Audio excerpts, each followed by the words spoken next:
Ég held að margt af því sem að Norðmennirnir voru að lýsa fyrir okkur sé eitthvað sem við eigum að stefna að, en við þurfum náttúrulega að vinna alla grunnvinnuna fyrst og til þess að fara yfir ákveðna grunnvinnu sem þarf að eiga sér stað og þegar byrjuð að eiga sér stað hér á landi. Þá höfum við fengið hér menn til þess að fara yfir málefnið samræmdar grunnverklýsingar fyrir Ísland. Ég vil taki virkilega vel á móti frá verkplani. Það Hallgrímur Örn Arngrímsson og Ragnar Steinn Klausen. Gjörðu svo vel.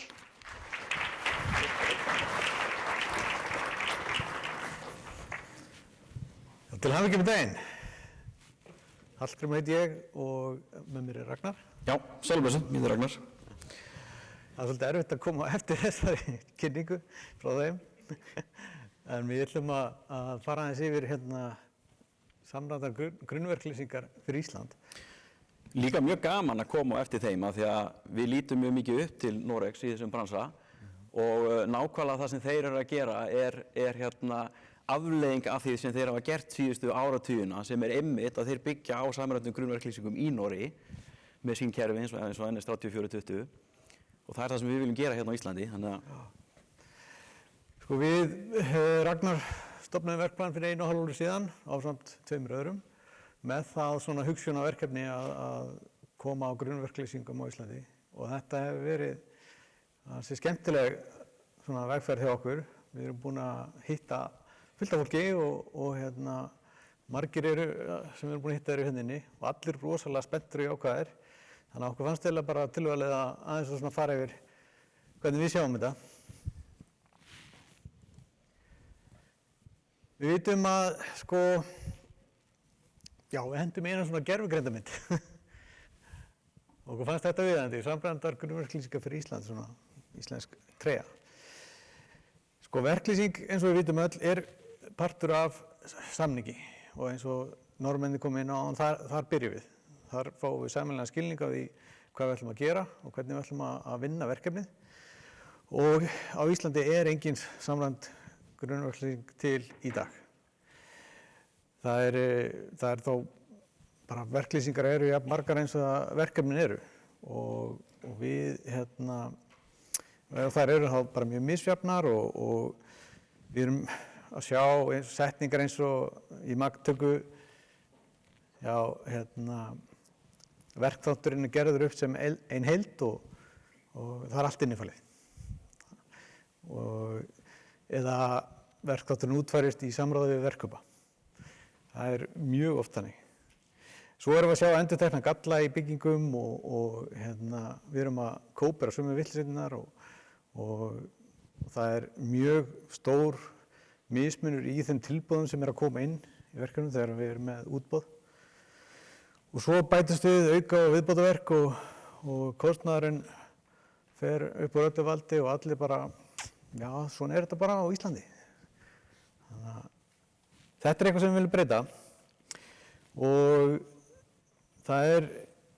við erum meira búin að átta okkur á því að lykillinn til að breyta þessu að við þurfum að komast á þann stað að við erum að vinna með grunnverklýsingar.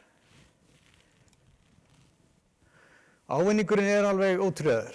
Við fáum þennan sameiginlega skilning á verkefninu og reynslan sýnir að við erum að ná alltaf 50% sparnaði líka í að útbúa verklýsingarnar. Við erum þá með grunn sem við notum og búum til okkur verkefni út frá honum. Og síðan erum við með reynslutölur frá nágrannalöndunum okkar þar sem við erum að sjá, eða þeir sjá alltaf 5% sparnað í framkvæmdakostnaði, bara heildarkostnaði verkefnanna. Og þetta, fyrir stór verkefni, þá þetta alveg skuggalega stóra tölur. Gæðin aukast líka. Við erum öll að vinna með það sama, við skiljum hvað í hverjum þætti, hvernig hann byggður upp og hvað við ætlum að gera. Og svo fækkum við náttúrulega ágreiningsmálunum og spörum þar leiðandi tíma og lögfræði kostnað og getum haldið áfram að einbeita okkur að því sem við eigum að vera að gera. Ef við tökum dæmi, að þetta snýst náttúrulega allt peninga og hagræðingu í verkefnum, þá ef við skoðum samgöngusáttmálann fyrir 2040, þá ætlum við að fjárfesta fyrir 311 milljarða. Og ef við segjum að sparnaður sé alltaf 5%, þá er þetta 16 milljarðar. Og þú veist, nágrannlöndin í kringum okkur eru með, þú veist, MBS og Uniclass í Bretlandi, Norðmennir eru með NS3420 og Process-kóðan og svo erum við masterformat í Bandaríkjunum og beskrivelsesverktøyet í Danmörku. Og þá spyrir maður sig, af hverju erum við ekki bara löngu búin að gera þetta? Það sem að við, þú veist, ef við fer kannski í, þú veist, grunnverklýsing, hvað er það? Það er, eins og sagðan, þetta eru safn af öllum þeim verkþáttum sem þú mögulega þarf til þess að búa til, að byggja eitthvað ákveðið verkefni, eða byggja eitthvað ákveðið mannverki. Og það sem við sjáum, og hún verður náttúrulega að vera aðgengileg öllum, þetta verður bara opið fyrir alla. Og það sem við þurfum líka er að fá inn reynsluna frá öllum þeim sem er að vinna með mannvirkjagerð. Og það þarf að vera einhver stað fyrir þessa aðila til að tala saman og vera sammála að verkefnir eiga að vera byggðir upp og hafa þetta innihald. Og þá koma inn verktakar, ráðgjafar, verkkaupar og annað fagfólk. Þetta er samvinna og öðrum hefur tekist að gera þetta, þannig að það er ekkert sem ætti að stoppa okkur. Við viljum tala sama tungumálið og skilja hvort annað í verkefnunum. Við erum búin að fara á marga fundi hérna á verkplan og hitta marga eins og sagði áður og nú erum við búin að vera í góðu sambandi við Húsnæðis- og mannvirkjastofnun og Samtök iðnaðarins og Vegagerðina og við höldum að við sem komin á þann stað að við getum fara að koma þess á. Það sem við erum með hugmyndum að gera er að stofna félagasamtök sem heita Verklýsingar Íslands og það var haldið vinnustofa hjá HMS 8. apríl núna og þar var rætt hvernig var svona best að halda utan um og gera þetta og það var rætt kosti og galla og hvort þetta fara þessa leið eða einhver annað eða hvort að ríkið ætti bara að gera þetta og klára þetta en þessi félagasamtök þá hugsuð með svona svipað fyrirkomulag eins og BIM Ísland og myndi þá halda utan útgáfu og útgáfustýringu og uppfærslur á verklýsingum og við sjáum fyrir okkur 2 verklýsingar, eina fyrir byggingar og eina fyrir samgöngur og innviði. Og síðan myndi þau sjá að taka inn lærdóm úr verkefnum og inn í þessum samtökum væri faghópar sem að síðan uppfæra ákveðna kafla og halda bara utan þá og svo þeir gefðir út með þessum lærdómi ef það komi upp ágreiningsmál þá myndi þau smitast inn í næstu útgáfur. Þannig erum við að læra af reynslunni og gefa út þessar grunnverklýsingar þannig að þær verða alltaf betri og betri. Þannig að við erum að sjá allan að það er komið mikill drifkraftur í þetta verkefni og ég vona að þið sem eru hérna inni hafið áhuga á verklýsingum að hikið ekki við að hafa samband við okkur eða HMS eða Samtök iðnaðarins svo við tökum spjallið og stuðlum öll að bættu samfélagi á Íslandi. En Ragnar, hvernig heldurðu að þetta muni nýtast svona á þessi stafrænu vegferð sem við erum í hérna inni? Já, við vitum það öll og takk fyrir þetta Hallgrímur að við erum búin að ræða svolítið grunninn, hvað þurfum við að gera undir húddinu til þess að búa til þennan gagnagrunn, til þess að gera þetta veruleika. Við erum búin að taka góðan tími að skilgreina það með góðum aðilum en við vitum öll að við munum þurfa að nota þetta. Þannig að við ætlum að sýna ykkur núna hvernig markaðurinn á Íslandi mun geta notað þetta. Þannig að fyrsta lagi þegar við tókum við styrk frá ASKI mannvirkjasjóði sem við fengum til þess að búa til ákveðin pilot fyrir þetta verkefni. Þá vildum við skilgreina þetta ferli alveg frá A til Ö og við vildum sjá alvöru pröfuútgáfu í notkun. Við erum miklir talsmátar þess að hætta að nota Word og Excel-skjöl og þannig við ætlum ekki bara að skila Word og Excel-skjali. Þannig að við höfum gert það núna. Til að byrja með þá vildum við hafa alveg skýrt eins og Hallgrímur kom inn á hana, gögnin eiga að vera aðgengileg öllum. Þau ættu að verða þess að grunnverklýsingar aðgengilegar á, Word, PDF og XML skráarsniði og það er það sem við erum farin að tippa okkur inn í nútíman. Vissulega hafa notendur frjálst val hvort þeir geti nota Word-skjölin eða PDF-in eða nýti sér veflæga lausn, eins og við sjáum smá demo á þarna, því það er náttúrulega allt háð stærð verkefnis og hvað hentar hverju sinni. En það sem við erum fyrst og fremst að horfa á er þegar efnið er komið í gagnagrunn, þá opnast ótal tækifæri af hvernig er þetta að vinna með gögnin. Og það að vinna með gögnin á stafrænu formi er lykillinn að því að ná fram þessum sparnaði og hagræðingu í verkefnum sem við viljum ná fram. Og með það að sjónarmiði að þá samhliða styrknum okkar hjá ASKI, þá unnum við í góðu samstarfi við Sógiling í Noregi og við erum búin að vinna íslenska útgáfu af verklýsingahugbúnaðinu þeirra sem heitir Fókusbeskrivelse. Við ætlum að kíkja aðeins á það. Hérna er vídeóið í gang. Já, hérna er upp á síðan og í þessu verkfæri er þetta að stofna verkefni, vera þátttakandi í verkefnum, þvert á verkkaupa. Þarna getið verið með 1000 notendur á sama tíma og allt inni í skýinu. Mögulegt er að vera þátttakendur í fleiri verkefnum á sama tíma og þetta gerir okkur kleift að leggja gömlu góðu Word-skjölunum og starfa á einu vettvangi við að smíða heildarverklýsingu fyrir úttekið og tiltekið verkefni. Tökum einnig eftir að við gerð samnings er hægt að velja hvaða grunnverklýsingu er verið að nota í þessu tiltekna verkefni og verkefni kallar að nota bæði byggingar og samgöngu og innviðagrunn, þá er lítið mál að gera slíkt.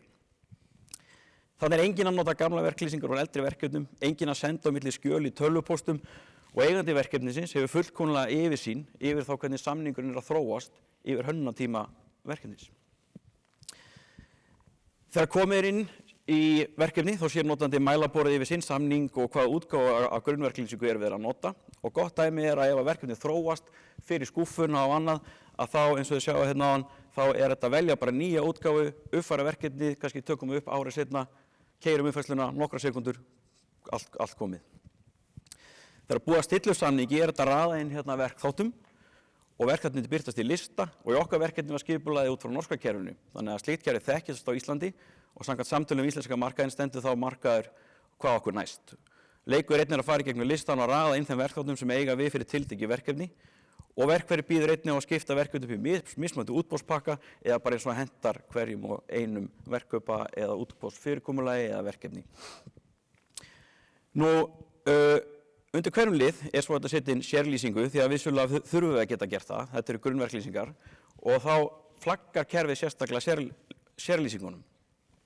Það sem gerist er að til dæmis við yfirlestur á samningi á útboðsferli fyrir verktaka í staðinn fyrir að lesa í gegnum 2000 blaðsíður af samningi aftur og aftur og finna hvað Jói gerði öðruvísi í kafla 2 heldur en hann gerði síðast, þá flaggar kerfið þessu og þú getur bara séð, já, heyrðu, það er búið að breyta þessu í þessum verkþætti. Miklu betri yfirsýn og þetta er alvöru gagnsæi. Sko, til þess að læsa verkþáttum, þá þarf hann náttúrulega að rýna þá og samþykkja þá og því er hlutverki úthlutað á viðeigandi aðila.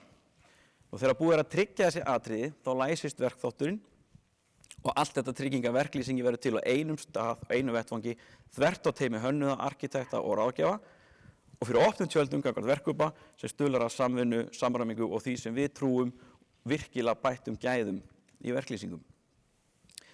En við ætlum ekki að hætta hérna því að þegar maksskráin liggur fyrir er þetta að setja inn áætlaðan kostnað verkþættina sem leggur grunninn að kostnaðaráætlun fyrir verkefnið. Verkkaupi getur með þessum hætti séð heildarverkefnasafnið sitt og eru upplýstir í rauntíma stöðu verklýsinga í hans verkefnum. Allt þetta mun ekki einungis auka hagræði, auka gagnsæi og auka sameiginlegan skilning á milli fagaðila, heldur einnig verulega lækka þann erfiðleika þröskuld sem er í dag við gerð verklýsinga, bæði hjá arkitektum og hönnuðum. Nú erum við að vinna því að búa til þennan gagnagrunn og við erum að vinna því að koma honum í gagnið.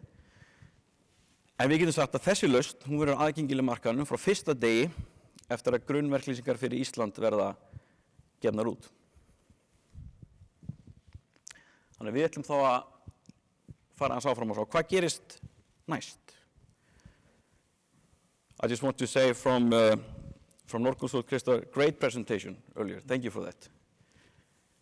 Við erum í raun og bara rétt að byrja. Vegna þess að það sem þau eru farin að gera í Noregi, þegar við erum að fara að tala gagnadrifna hönnun, við erum að tala þessar tengingar á milli yfir í Power BI dashboard og annað. Þetta þarf að byggjast á stöðugum grunni. Og það er nákvæmlega sem þessar verklýsingar Íslands munu verða, að við munum verða, og þetta hérna mun verða ákveðið fræ til þess að vaxa, og þannig að tækifærin verða óteljandi. Tengingar verkþátta inn í líkun, það er nú þegar byrjað að koma inn, eins og þið sjáið. API-tengingar beint við grunninn, skýrar magntökureglur sem passa við samninga. Þetta sprettur allt upp úr því að vera með góðan, samræmdan grunnverklýsingagrunn. Tengingar við útreikninga kolefnisfótspori, lífsferilsgreiningar og svo framvegis. Og svo auðvitað, þegar framlíða stundir, þá fer bara markaðurinn að þróa sínir eigin lausnir. Það er fullt af hlutum sem við ættum að vera til sem að við hefum ekki hugmyndum í dag og við gætum ekki verið meira spenntari heldur en að sjá hvert framtíðin tekur okkur. Þannig að tækifærin eru endalaus fyrir okkur, en þau spretta upp úr þessu fræi sem grunnverklýsingar sá í okkar jarðveg. Hallgrímur. Já, það er spurning, hvað gerist þá núna? Við þurfum að koma á vettvangi til að vinna þetta saman og við teljum að félagasamtök verklýsingar Íslands muni gera það. Og þegar þau eru komin þá getum við farið að vinna þessum samræmdu grunnverklýsingum og gefa þær út fyrir byggingar og önnur mannvirki.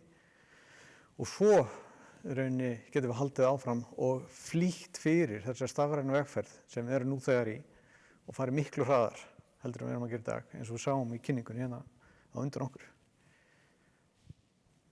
Þetta tengist allt saman og öll svo flotta vinna sem BIM Ísland er búin að vera að gera og við erum öll að vinna, það nýtist inn í þetta allt saman. Þannig að Ragnar, tölum saman tungumáli. Takk fyrir okkur.